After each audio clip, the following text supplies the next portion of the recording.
и обратиться к единственному источнику справедливости, это к мэру города Душанбе Рустаме Эмомали. Наш брат Чоршанбе сейчас находится в Таджикистане, и мы все прекрасно понимаем, в каком тяжелом положении он сейчас находится.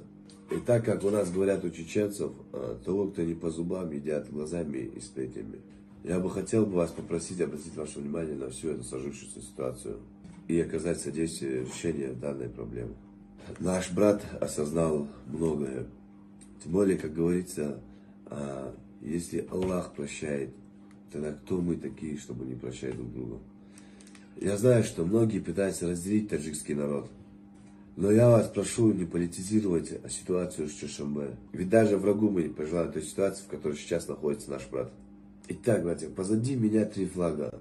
Флаг Российской Федерации, флаг субъекта Российской Федерации, Чеченской Республики и также Республики Таджикистана. Я уважаю каждый народ, стремящийся к справедливости.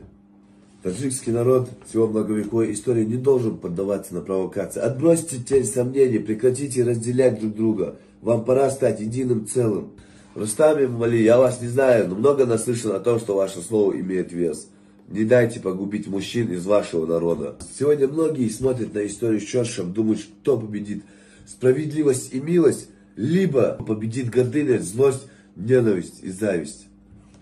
Сегодня я, чеченец по происхождению, обращаюсь к вам помочь моему таджикскому брату из Бадахшана, молодому, возможно, не отдавший отчет своим действиям Чоршу.